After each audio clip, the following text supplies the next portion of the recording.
Welcome to the Great Detectives of Old Time Radio. From Boise, Idaho, this is your host, Adam Graham. If you have a comment, email it to me, box13@greatdetectives.net. Follow us on Twitter at Radio Detectives and check us out on Instagram.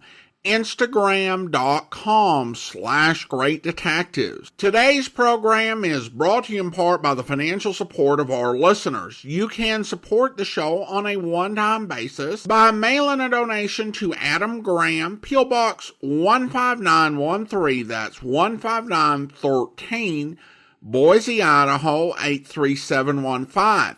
You can also become one of our ongoing Patreon supporters for as little as $2 per month by going to patreon.greatdetectives.net. Now we are returning to Dragnet. It's been a while, at least since we played a new Dragnet episode, although we have played a few repeats during vacation weeks. And the last regular episode of the series is still available as one of our last 1,000 episodes. But I've definitely missed the series, which really launched me into the whole old-time radio podcasting back in March of 2007. The story of Dragnet began with actor Jack Webb, who'd made a splash in San Francisco radio as the tough-talking, hard-boiled private eye Pat Novak for hire. He left San Francisco and headed for Hollywood in 1947 and worked to break into the Los Angeles radio scene as well as into motion picture. On radio,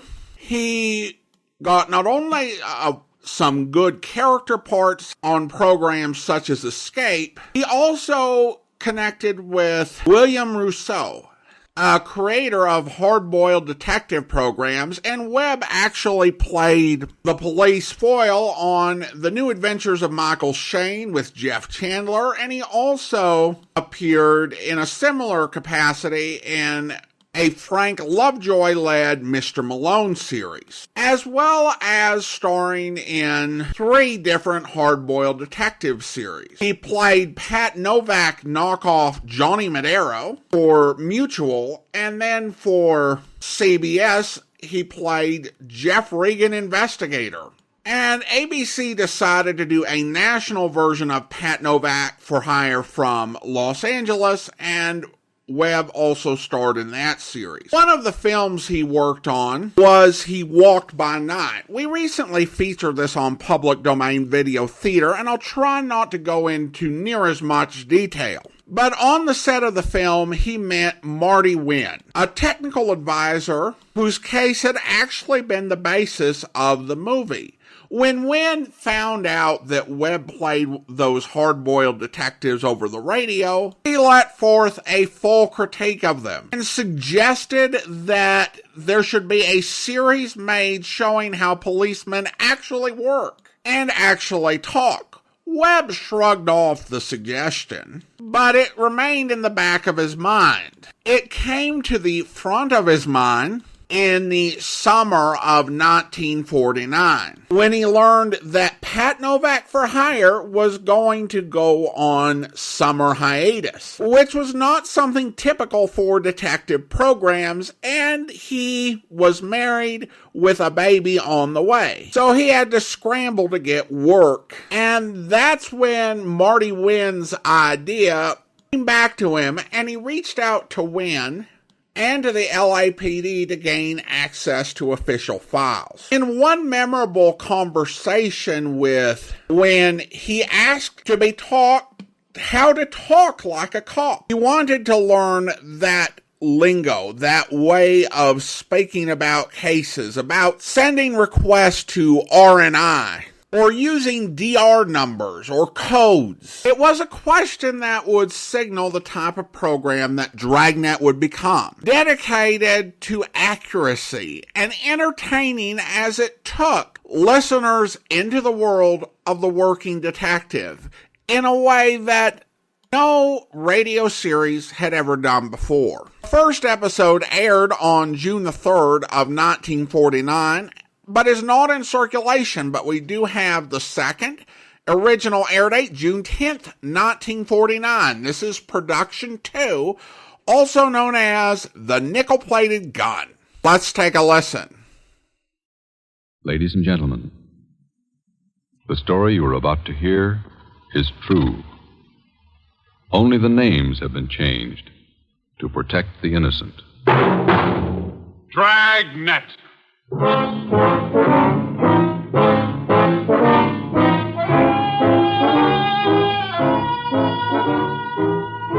Dragnet, the documented drama of an actual crime, investigated and solved by the men who unrelentingly stand watch on the security of your home, your family, and your life. For the next 30 minutes, in cooperation with the Los Angeles Police Department, you will travel step by step on the side of the law through an actual case from official police files, from beginning to end, from crime to punishment. This is the story of your police force in action. Dragnet.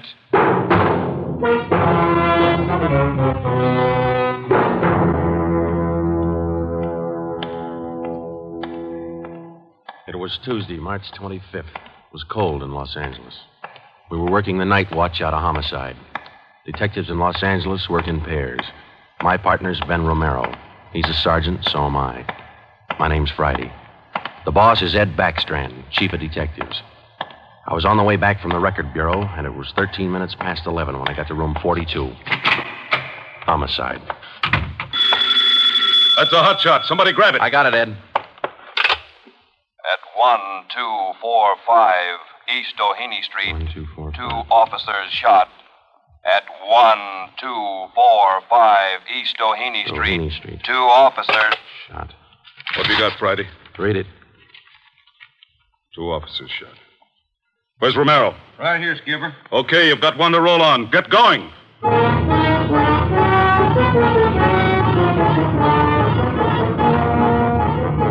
Both Ben and I knew where we were heading. We'd recognized the address. It was the Trapdoor Café, a joint in the south end of town that did business with a pretty rough crowd. 13 minutes later, we pulled up in front. 2 patrolmen had the crowd pretty well pushed back. There was a cruiser car in front of the cafe.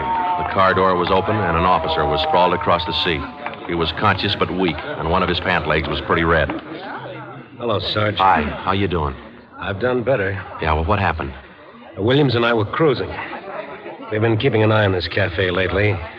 Tonight we decided to take a look. And just as we went in, 2 guys left in a hurry, the back door. We followed them out into the alley. It was dark out there, and I called to them. I said, "Hey, fellas, just a minute, I want to talk to you." They stopped? I'll see. One of them whirled. He had a gun in his left hand. He shot both of us. Left hand, huh? Williams went down and out. I went down, but I took a shot at them. No effect. Then I started crawling out here to the car so I could call in. You started crawling? Yeah. Wait a minute, Emerson. Weren't there any people around by that time? Yeah, quite a few ran out after the shots. You mean nobody would help you to the car? That's right. Did you get a good look at either of the gunmen? Well, one of them was tall. I think he was a redhead. There was something funny about his nose. That's all I saw. It's too dark out there. Williams was closer. I think he got a good look. Joe, the other officer, Williams. He's in pretty bad shape. Is he breathing? He's still alive, Emerson. I don't know how much time he's got. Ambulance? On the way. Okay, let's round up all the men who are in the cafe. We're taking them in.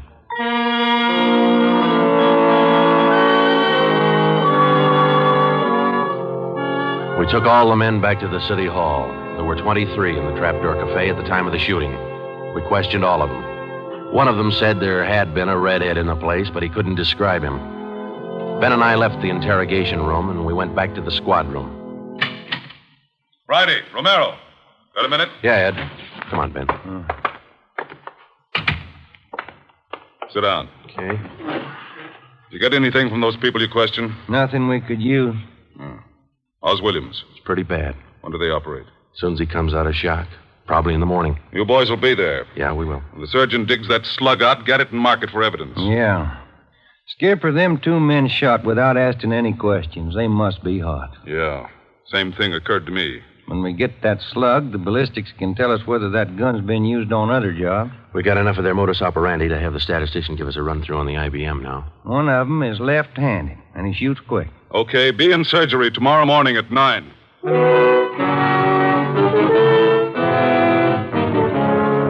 Neither Ben or I said much on the way home, but we were both thinking the same thing. I knew the chief was thinking it, too.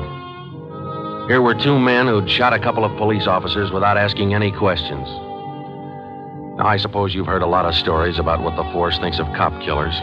Sure, we don't like to lose our friends and partners any better than anybody else would. Why not figure it this way? If these two guys would gun a couple of armed police officers, do you think they'd hesitate to shoot you, the unarmed citizen?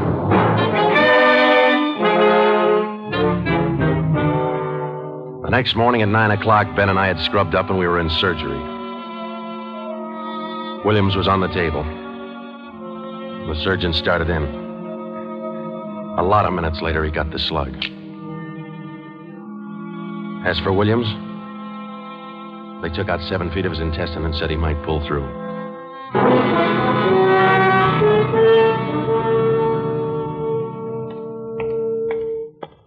Joe, here's a report from ballistics. The slug they took out of Williams come from a .44 Smith & Wesson.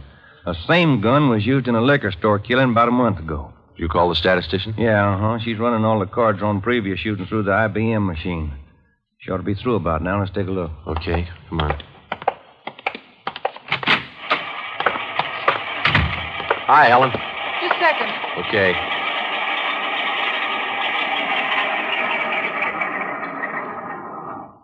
Well, that's it for it. These cards will give you all the shootings pulled by 2 men on foot who shot quick, one of them left-handed. Right. They're all yours. Sure can tell a lot from just a bunch of little holes in these cards, can't you? I can't, but this IBM machine can. Never ceases to amaze me. Okay, shall we check the cards, huh? Yeah, sure.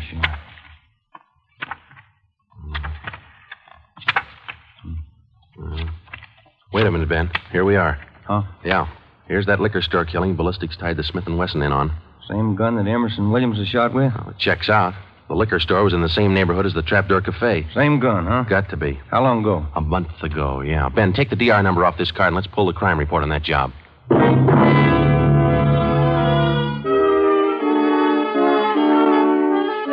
We pulled the crime report out of the files. It said that there was only one witness to that liquor store killing a month ago.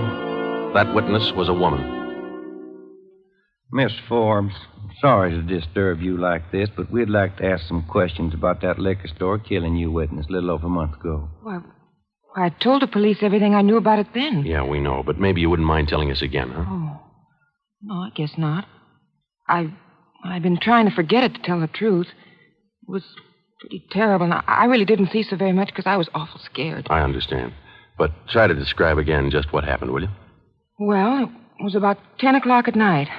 I was walking down the street toward home when I realized I was all out of cigarettes. Well, I was right in front of the liquor store then, so I went in. The clerk was behind the counter, and there were 2 men standing there arguing. What's the idea of changing your mind? I thought we was going to get bourbon. No, let's get the wine. I want bourbon. Costs too much. Wine's good enough. The rest of them want bourbon, too. We better talk to them. Well, okay. We'll be back when we make up our mind, mister. 2 men walked out of the store, and the clerk smiled at me and shrugged his shoulders. I bought a pack of cigarettes and turned to leave. But just then the 2 men came back in again, and each of them had a gun in his hand. This is a stick-up, mister. The clerk just sort of crumpled to the floor. I couldn't believe my eyes, but that's just how it happened. The men said this is a stick-up, and then they shot him right away. Get over against the wall, lady, or you'll get the same. One of them punched the no sale on the cash register.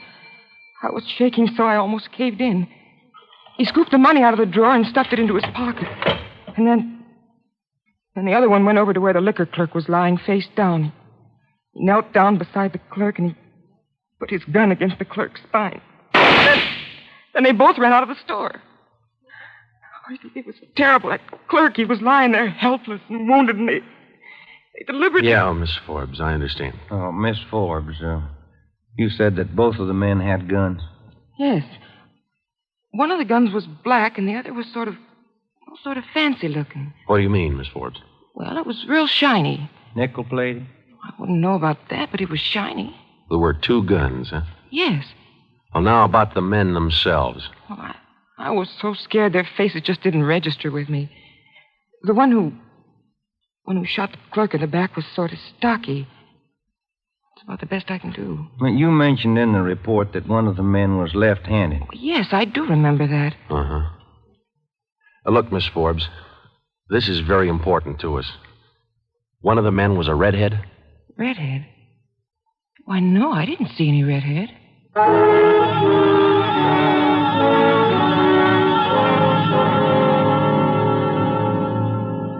Skipper, me and Joe's run right smack into a stone wall on this thing. What's the complication? Well, there's more than one, Ed.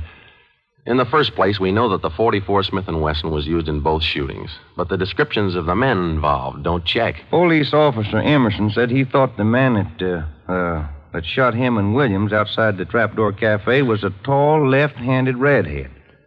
Said there's something funny about his nose. You think Williams got a better look at him? He probably did, but Williams isn't strong enough to talk yet. And a girl that witnessed the liquor store killing a month ago said that one of those men was left-handed.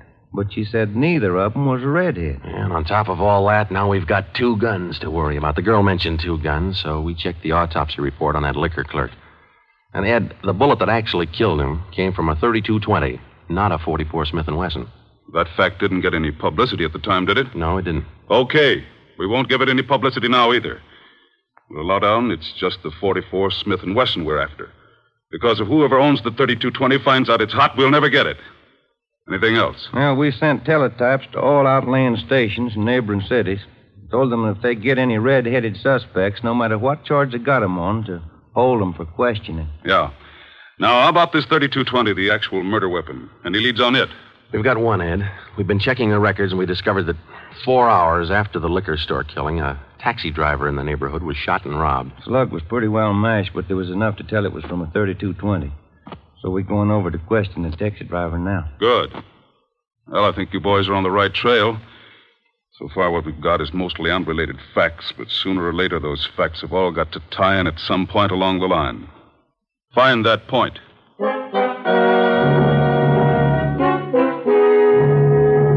Yeah, find the point. Find the tie-in. Well, Ben and I went over to see the taxi driver, a guy who was living on borrowed time. Yeah, it was about 2 o'clock in the morning when it happened.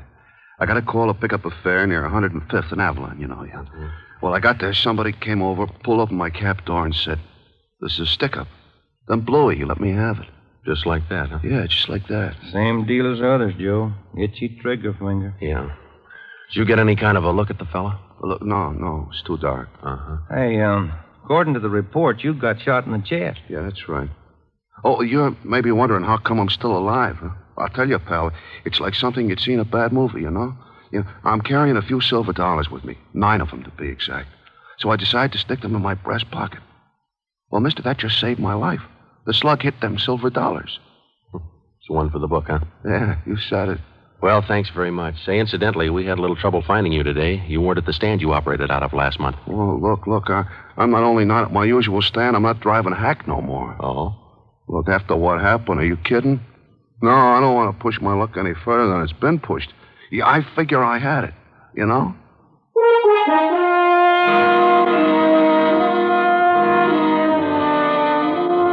And about that time, Ben and I were beginning to figure we'd had it. We were getting nowhere fast. We had a few informants nosing around, but so far they hadn't come up with any leads. Well, Ben and I followed up all the teletypes that poured in. We just got back from Santa Ana, where we'd been questioning a red-headed suspect, and we'd flopped in the squad room when Chief Backstrand's door opened. Friday. Romero. Got a minute? Yes, Skipper. Any luck with the Santa Ana redheads? No, none at all. I guess you haven't heard the latest. We just now got back in town, Skipper. Early this morning, another cab driver got shot. What? Yeah. Man came up to his taxi, opened the door, said, "This is a stick-up," and shot him. Well, it went through one leg and into the other, but the driver managed to start his cab and drove over to a café. He called in from there. Boys recovered the slug? Yeah. It came from the same .44 Smith & Wesson that was used in the other 2 jobs. The cab driver get a look at the gunman? Yeah, briefly. Was it the redhead? No. Oh, the stocky guy. He wasn't redheaded and he wasn't stocky. That's all the driver knows. Well, that's great. Skipper, this is beginning to sound like a Gun of the Month club. You reckon somebody's renting them guns out? Well, they're passing the guns around all right, but I think they're working together. The way they operate indicates that. Yeah, the trigger-happy routine. Killing is apparently more than a business to them. It's pleasure, too. That's why we've got to get to them fast. Come over here. All right. Come on, Ben. Here. Take a look at this map. Uh-huh. Here's the Trapdoor Café, and over here's the liquor store. And down here is where the first cab driver got shot. Mm-hmm. Right here's where the second one got it. All of the shootings have taken place within an area of 10 square blocks. Okay. Tonight we're going to throw a blockade around that whole area. Good. It'll go into effect at 10 p.m.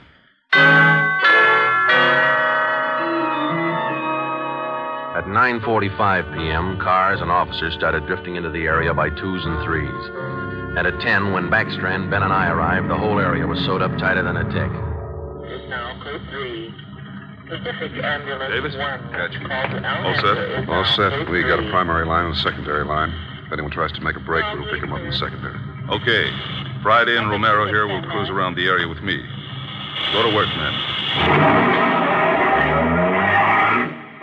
Every car in the area was shaken down. The same process was also followed on all persons on foot. The blockade went on all night. By the end of that time, we'd brought in 217 suspects. 26 of them were redheads. What's your name? Henry Wagner. Where do you work? Lumber yard. Which one? First star. What time did you get through work last night? About 6, I guess. What'd you do then? Had some dinner. Where? Harry's grill. Then what? Shot a little pool. Look, I tell you, I ain't done nothing. Now, let's go back to the day before yesterday. Did you work at... And that's the way it went all day long. We shot question after question at them, working them gradually back to the days on which the shootings had taken place. When it was all over, we got 6 men wanted in other cities on various charges. We got quite an assortment of guns and knives. But as far as the shootings were concerned, we got nothing. Well, I guess that's the last of them. Oh, I was running out of questions there at the end. You two boys better go on home, get some sleep. Well, I was kind of figuring on checking back over the reports to see if we might have overlooked something. I said go on home. You two boys have been at it for 32 hours straight. Look at you. You're both so groggy you can hardly stand up. You need sleep. It's 4 p.m. now. Don't come back until 10 p.m.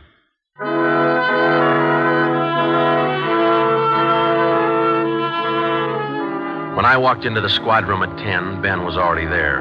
An informant had just phoned in a new lead. He told Ben he'd heard about a gang that had been hanging out down around the DeVere bungalow court in the south end of town. We knew that the DeVere was close to the Trapdoor Café, so we went over to talk to the manager. Joe, I've been meaning to ask you. You checked on how Williams is getting along? Yeah, I did. I called the hospital this afternoon. It's going to be all right. Oh, that's fine. Well, here we are. Yeah, manager's office. Still got a light on.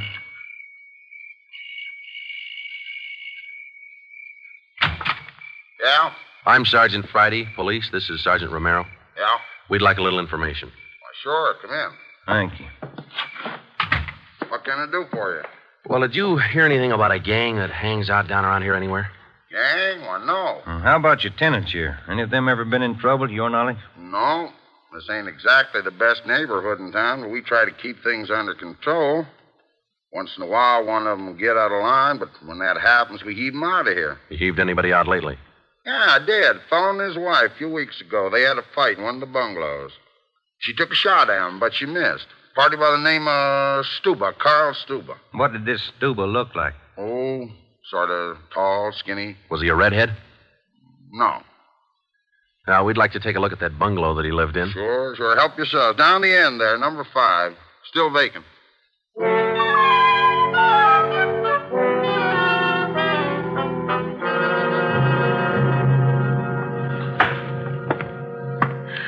Well, I guess that does it. Stuba didn't leave a thing behind. Matter of fact, we don't have anything to prove that this Stuba's tied in at all. We're only working on a hunch. Hey, Joe, look. Where? Up on the wall there, just by the window. Oh, yeah. Yeah, that plaster there, it's newer than the rest. You got a knife? I sure have, boy, and I'm carving. That manager'd be awful unhappy with me if he was here. Yeah, he would. Yeah, but... Hey, Joe, here it is. A slug. They plastered right over it. Okay, dig it out, and let's hope it matches. It matched. The slug from the wall came from the same 44 Smith & Wesson that had been used in the other shootings. So now we had a name to work on, Carl Stuba. But he'd done a good job of dropping out of sight. Well, the next day, Ben thought he had another lead. I've just been talking to another informant, Joe. He says he heard that there's a fella down in that neighborhood been trying to sell a gun lately. What kind of a gun? Nickel-plated with steer horn handles. Nickel-plated. Well, maybe that's our 44 Smith & Wesson. Maybe. Did the informant know who this man was? Said the feller's name was Alonzo. Yeah. Alonzo who? Just Alonzo. That's all he knew.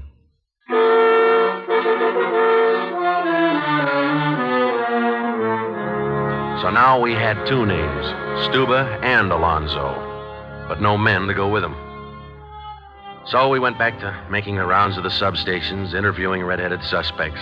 We took a few of them to Williams, who was home from the hospital by now, but he couldn't identify any of them as the man who shot him. Still, we kept checking. Finally, we got around to the 77th Street station. We questioned the suspects they were holding there, and we just started to leave when one of the officers called us. Hey, Sarge, we're holding somebody else you might want to look at. Redhead? No. What's the charge? Suspicion of burglary. Small job. Oh, I don't know. What do you think, Ben? What's special about him? He lives in the same neighborhood where those shootings took place. All right. Where you got him? Down here. He admit anything? No. He's pretty surly. Here we are. Thanks. Hi. What do you want? I'm Sergeant Friday. This is Sergeant Romero. We'd like to ask you a few questions. Look, I already told the other cops all I know. I didn't steal no radio from that jerk. What's your name? We've been through all that once. Come on, what's your name? Jackson. Alonzo Jackson. Alonzo. I looked at Ben, and Ben looked at me. This could be the Alonzo who'd been trying to peddle that Smith & Wesson. Ben and I both knew here was one suspect we'd have to be real careful with. Alonzo, according to the records, this burglary you're suspected of took place on the night of the 27th. Look, how many times do I have to tell you guys they didn't have anything to do with it? You got an alibi for that night? Sure, I got an alibi. I was out with a couple of friends, I can tell you. What's your friends' names, Alonzo? One of them's Crandall, the other Stuba. Stuba, the guy who used to live in the bungalow court. Well, we told Alonzo he'd have to produce his two friends to give him an alibi for the burglary charge, and he bit. He went with us, and he pointed out where Stuba was living now. No wonder we hadn't been able to find him. It was a little shack at the back of a lot behind two houses. We thought it was a chicken coop at first.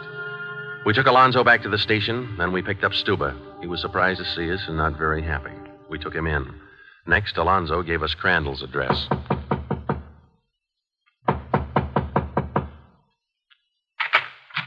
Yeah? Mr. Crandall in? No. Will he be back soon? I don't know. Who are you? Sergeant Friday, Sergeant Romero, police. What do you want with him? Oh, nothing important, lady. We just wanted him as a witness. Oh. Well, I don't know just when he'll be back. Probably an hour or two. Okay, thanks.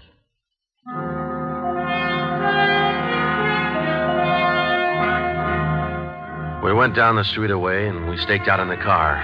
We sat there for about 5 hours, and then Ben nudged me in the ribs. Hey, Joe. Huh? Joe, take a look. Coming along the sidewalk. Yeah, and he's got red hair. Come on. Crandall. Huh? Your name Crandall? Who are you? Friday Romero, police. Police? What do you want with me? I haven't done nothing. Well, then you got nothing in the world to worry about. Come on.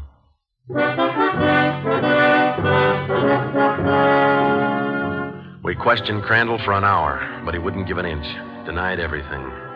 Then we put him in a car, and we drove over to Officer Williams' house. I left Ben in the living room with Crandall while I went in Williams' bedroom. Hello, Sarge. Hi, Williams. How you doing? A little better, I think. That's fine. Look, we've got another redhead outside. Bring him in. Okay. All right, Crandall, come on in here. Who's in there? Why'd you bring me over here? Come on in here.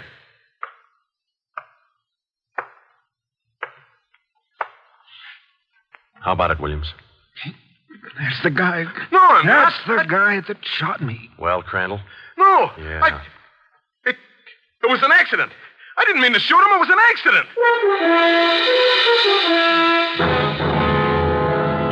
Once Crandall got started, he talked his head off. He also admitted being in on the liquor store killing, but insisted he was only the lookout. We took him back to the station and got his whole story down on a tape recorder. Yeah, he was left-handed. Then we went back to Alonzo, who didn't know we had Crandall's confession. We met the chief in the hall outside the room where they were holding Alonzo. You about ready to tie the knot? Oh, hope so, Chief. But Alonzo hasn't given any yet, and we still haven't found those guns. We've got one of them. Which one? The Smith & Wesson. Stuber popped about that one 10 minutes ago. Said he left it with his girl. A couple of the boys are on their way over to get it now. That's good, Ed. That leaves just the .32-20. You haven't mentioned the .32-20 to Alonzo, have you? No. He still thinks we're after that Smith & Wesson, and that's the way we're going to play it right now. Go ahead. Look, how much longer are you guys going to hold me here? Didn't you check with those friends of mine? Alonzo, we got a tip that you've been trying to sell a gun lately. A gun? Yeah, 44 Smith & Wesson. Oh. No, it's not true. That Smith & Wesson's been used in a couple of robbery jobs this month, and we think it's your gun. That's a lie. Any proof of that? Why, yeah. Sure, I got proof of that. I used to have a gun, but it wasn't a Smith & Wesson. Look, if I tell you where it is, that ought to convince you, shouldn't it? It'll help things. Okay. I sold it to a neighbor of mine. He gave me $7. I'll give you his address. You sure it's not a Smith & Wesson? Sure, I'm sure. It's a .32-20. Yeah, it worked. We went to the neighbor's address, and he admitted having bought the .32-20, but said he'd lent it to a friend who'd never returned it. The friend had hocked the gun to a barber. The barber gave him $15 and a haircut for it. We finally got it from the barber, and we came back to the station. I'm all set, Joe. I'll be in the next room. Just give me the nod. Okay. Hello, Alonzo. Hey, you got the gun. Yeah, we got the gun. Well, now maybe you'll believe I'm on the level. Okay if I go now? I guess we won't be able to hold you here much longer. You can say that again, brother. You could have saved a lot of time if you'd have listened to what I've been trying to tell you all along. I guess you're right, Alonzo. Sure, I'm right. You know, you guys would be a lot better off. You believe guys like me the first time we tell you something. But on the liquor store job, I was only a lookout. I was outside. It was the other two who pulled that one. Stuber and Alonzo. Alonzo killed the clerk. Hold it, Alonzo. Dirty squirrel. All right, Alonzo, that's enough. Now, come on, how about it? What's the use? All right. That's like he said. Okay, Ben, bring the recorder in here. Alonzo's ready to make a record now.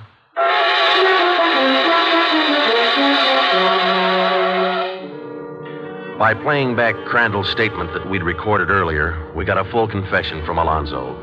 We took the three of them out and had them reenact the 4 shootings, and we photographed it on sound film.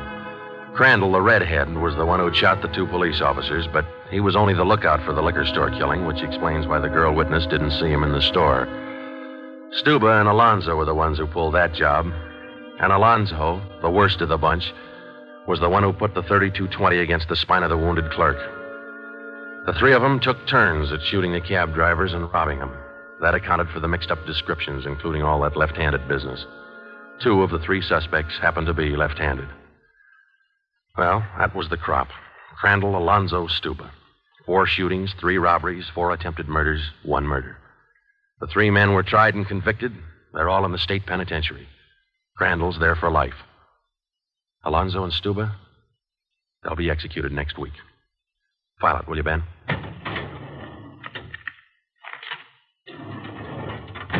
Case closed. Dragnet.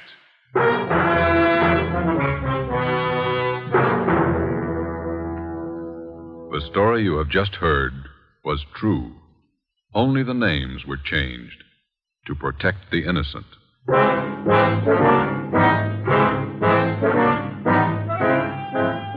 You have just heard the second in a new series of authentic cases from official files. Technical advice for Dragnet comes from the office of C.B. Horrell, Chief of Police, Los Angeles Police Department. Tonight's program is dedicated to Radio Officer Delmer E. Cook of the Los Angeles Police Department, who, on the afternoon of December 6th, 1948, gave his life so that yours might be more secure. Dragnet came to you from Los Angeles. This is NBC, the national broadcasting company. Welcome back. This episode isn't bad, but I think to most fans when they hear it, they think this is not Dragnet. And you can definitely understand why. There are a lot of little things, like Joe Friday explaining the disposition at the end.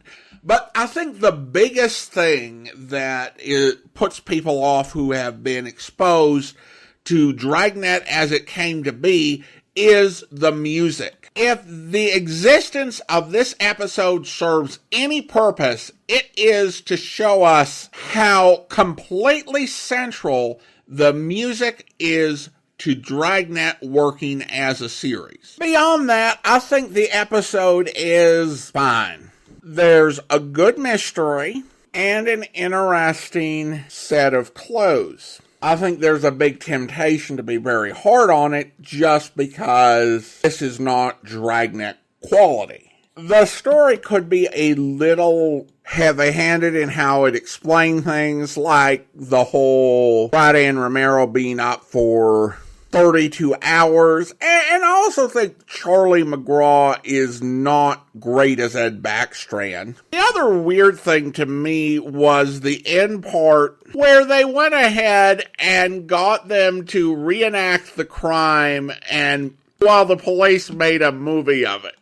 Why would you even do that as a prisoner? I mean, particularly since two of them ended up on death row and the other ended up getting life without parole. So it's not like they were getting any bonus for cooperating. Plus, you've got the confessions. This just seems like a lot of time and expense for the police. And it also seems like just something that made no sense for the criminals to participate in. I mean, what were you thinking? Yeah, if we actually make a film of us doing this, it'll help. How will it help for the jury to have you reenact gratuitously going over and shooting a clerk? I mean, did he pose for the camera and give a smoldering look, hoping to win over someone on the jury? And if criminals didn't do those sort of things for the police, why would it be in the Dragnet episode if your aim is to be realistic? So that, to me, is probably the one part that just makes me go, huh? And it comes right at the end, so maybe you don't get a ton of time to think about it. But I've heard this so many times, and I'm always just puzzled. I don't know if I've gone into detail on it, but that is probably the one really weird plot point about this whole episode. Now, this episode does feature Frank Lovejoy as one of the policemen who was shot, and it's worth noting because Dragnet would really become known for having almost like a company of character actors. People like Stacey Harris and Herb Vigran, Jack Cruson, Virginia Gregg, Peggy Webber, Ralph Moody would kind of give this show its feel, and they were all very good at playing these very sort of down-to-earth characters. But in this summer series, you do get to hear a few more actors who were maybe a little bit more prominent. Lovejoy, in this case, had starred in the Mr. Malone series I referenced. He had also starred in Here Comes McBride, and would end up starring in Night Beat, starting in 1950. And there are a few more that you'll hear in this initial summer series that you won't tend to hear as the series goes on. But the presence of Lovejoy is a bit of a reminder of Webb's standing and associations within Hollywood. Now, while this is a bit of an oddity, this is really a one-off. Technically, when it aired, it was a two-off, as this was kind of the music and format for the first couple of weeks. Starting next week, the series begins taking steps into becoming the Dragnet series that would so transformed the entire world of crime dramas. And while I would love to have every single episode of Dragnet in circulation, of all the lost episodes, the first one is probably the one that I would be least excited about coming into circulation. Because I definitely prefer the episodes that sound and feel more like Dragnet. Alright, well now it's time to thank our Patreon supporter of the day. And I want to go ahead and thank Dawn. Dawn has been one of our Patreon supporters since October 2021 and currently supporting the program at the Detective Sergeant level of $7.14 or more per month. Thank you so much for your support, Dawn. And that will do it for today. If you are enjoying this podcast, please follow us using your favorite podcast software. And if you are enjoying this podcast on YouTube, be sure to like the video, subscribe to the channel, and mark the notification bell. We will be back next Saturday with another episode of Dragnet. But join us back here tomorrow for our first listener support special. And when you do, you'll hear... That's Frenchie DeVoe. Helen, you better go upstairs. Why, John? Because Frenchie's bringing me information. He won't talk unless we're alone. John, what was that? Stay back. Stay out of this. They're after Frenchie. Right on my own doorstep. Frenchie. Frenchie. Notebook. Inside pocket. Notebook. 1st of April. Yes, 1st of April. Go on. Frenchie. I hope you'll be with us then. In the meantime, do send your comments to box13@greatdetectives.net. Follow us on Twitter at Radio Detectives and check us out on Instagram, instagram.com/greatdetectives. From Boise, Idaho, this is your host, Adam Graham, signing off.